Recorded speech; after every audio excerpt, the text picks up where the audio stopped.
sometimes things happen which they're not exactly a tipping point, but they're a portent. They're a sign, they're a signal of a great change looming, not even on the horizon, but getting closer and closer. And I wonder whether or not the monkeys of Missouri might be one of those times. There's nothing new about artificial intelligence, AI. Something like 80% of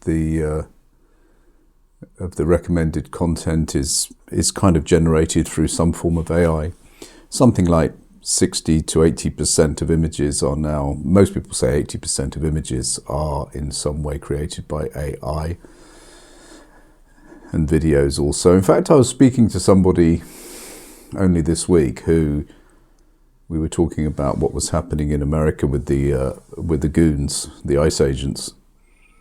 And he was talking about how he'd seen a very funny news report about an ICE officer being arrested by a kind of a New York traffic cop kind of thing. And I did look into it. And of course, it was really a superbly done AI video. And it didn't happen at all. But even that had seeped into the consciousness of this guy, and he'd seen it, and he considered it to be reality. And this is happening more and more. Why am I interested in this? Well, simply because it's part of this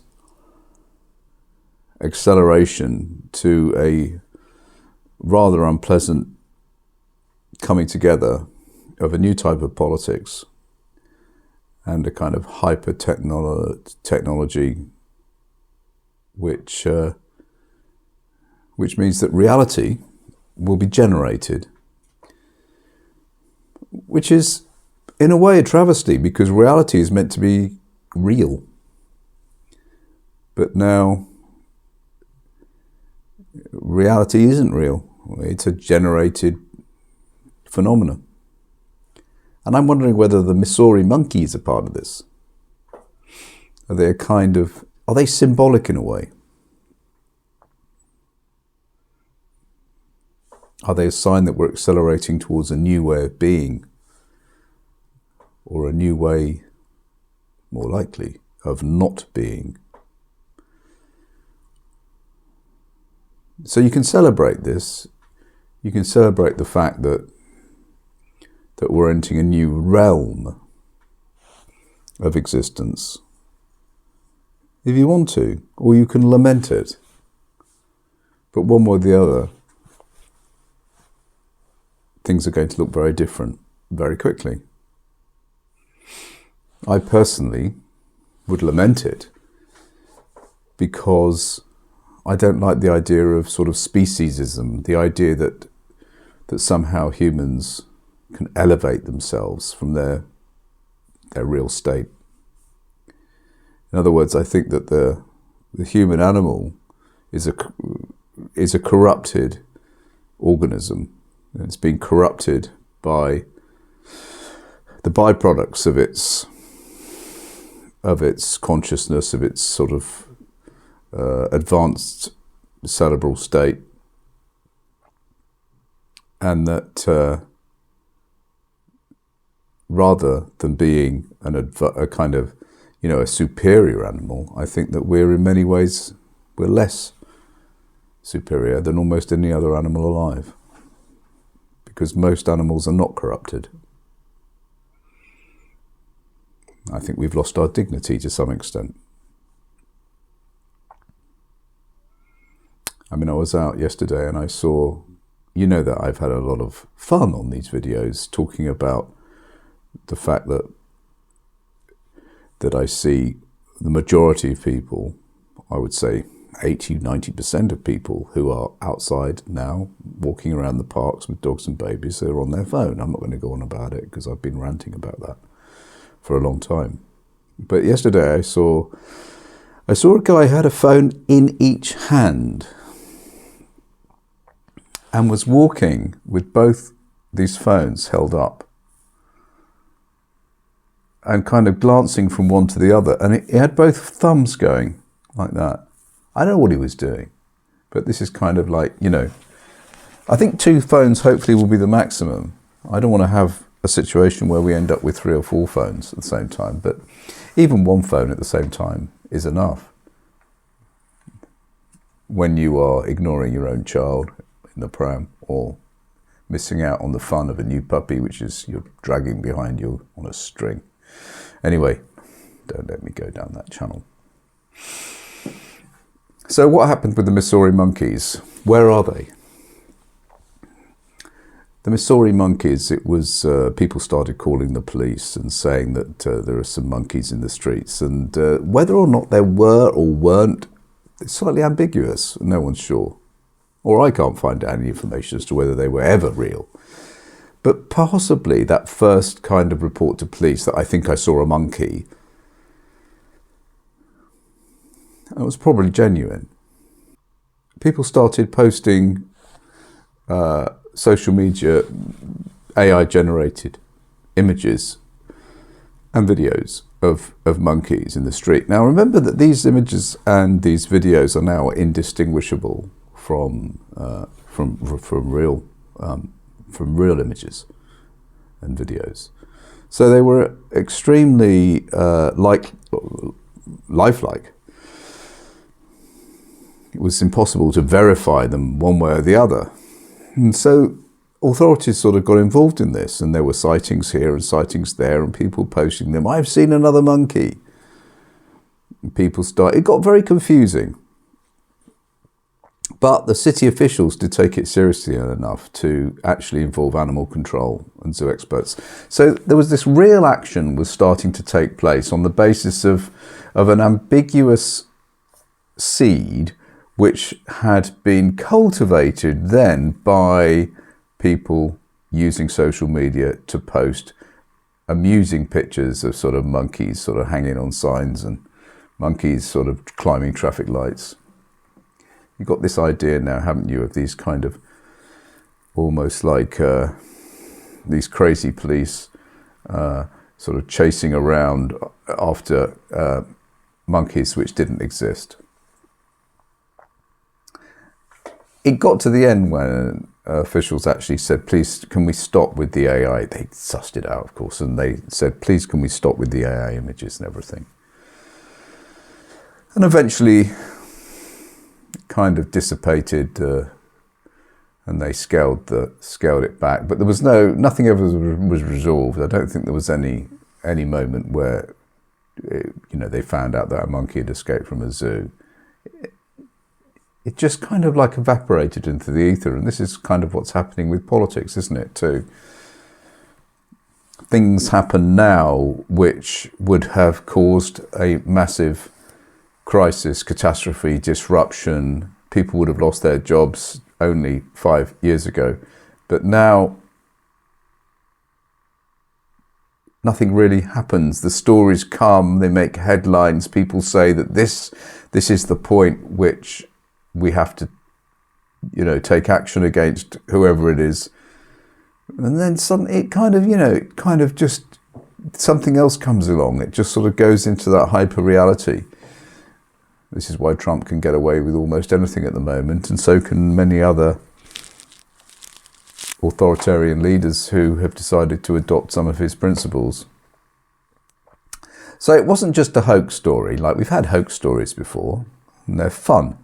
But why wasn't this like other hoax stories? Well, I mean, authorities got involved in it, and the law enforcement got involved in it.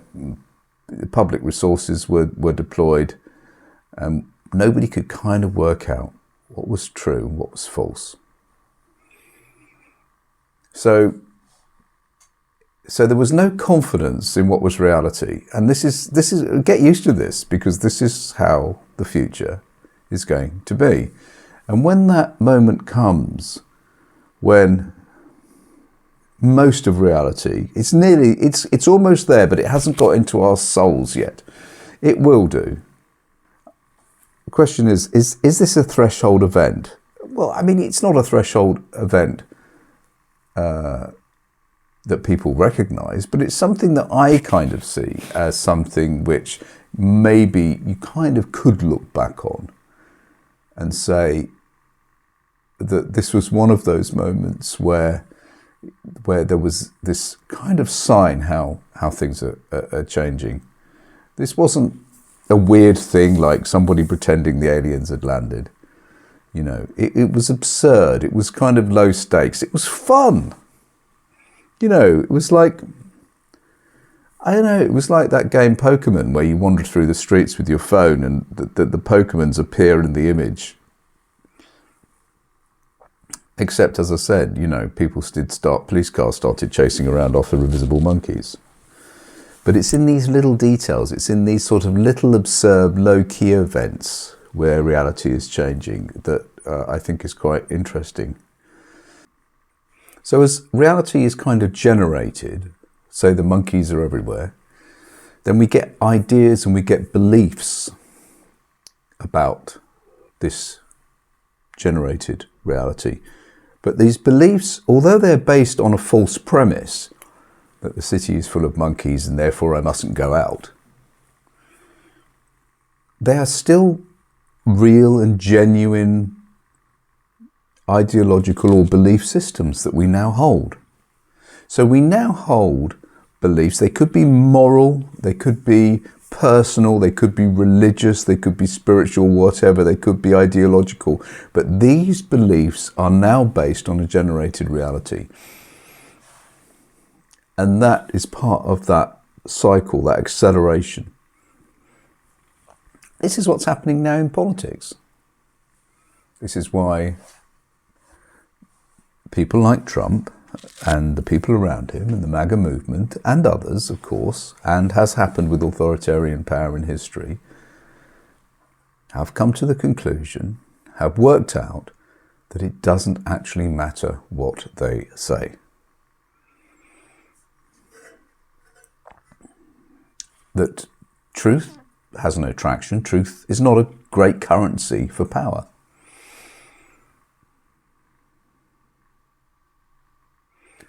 See, the monkeys don't have to exist to have a real effect. A real effect on your beliefs, your soul, your heart, to have real effects on the actions of authorities, the actions of other people, the actions of your neighbours. This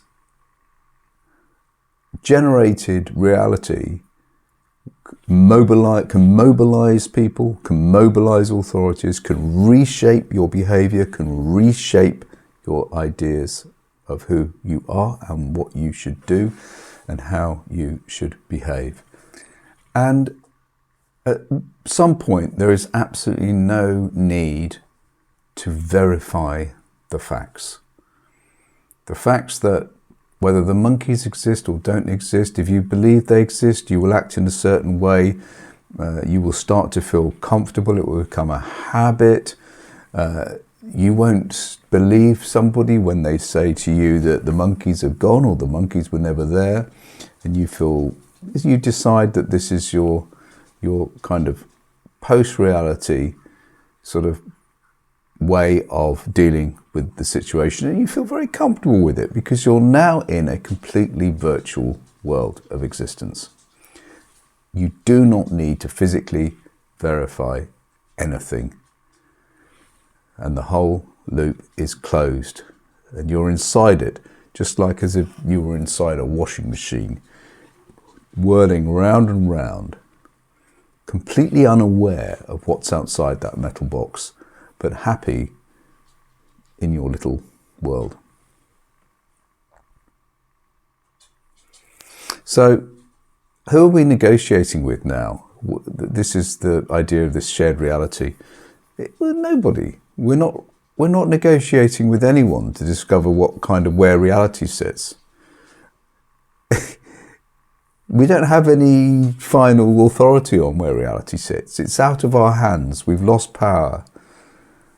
The power to discern right from wrong, real from false, true from false, real from imaginary. It's been filled in for us. Filled in and amplified. Where there was one monkey, there are now 20, 50, 1,000. And this leads to a situation where it's actually easier to imagine that there are monkeys out there and to take precautions than it is to verify what is true and what is false. The verification of those monkeys takes an awful lot of work. Think about what you'd actually have to do in this artificial world to verify reality. I mean, if you can't even bother to leave the house to get a burger and you need a man on a bike to deliver it to you, you're hardly going to be bothered to go out and see if there are really monkeys out there. It's much easier to assume that they are or might be and to adjust your belief system accordingly. You can do that while lying on the sofa. The scariest thing about it in many ways is that it doesn't matter that people were fooled by AI. I mean, we are constantly fooled by AI. I mean, to be not fooled by AI, you would have to devolve yourself from everything that is on the internet, with most of it being generated in some way by AI, with the manipulation going on. You'd have to actually shut it off. And it's not a problem being fooled by stuff. Okay, that's fair enough. You know, it can happen. Maybe that's something we could, in theory, wise up to. But the problem is that when it was discovered that it was AI, nobody felt betrayed. Nobody felt annoyed. The truth never arrived. It was left ambiguous. It was left hanging in the air. Nobody cared, really. The story's gone. We don't really actually care too much about what is real and what isn't real anymore. Now, of course, I know you were thinking probably, who gives a fuck about the monkeys? Well, yeah, I know what you mean. I can understand that. Maybe next time the monkeys will be the midterm elections or the presidential election or the British elections or some kind of other, or maybe a war or some other corporate crime. We don't know. It will infiltrate the small things, but also the larger issues that affect everybody. Yeah, the monkeys were funny. But there's a lot that's going on and a lot that will happen that won't be so funny.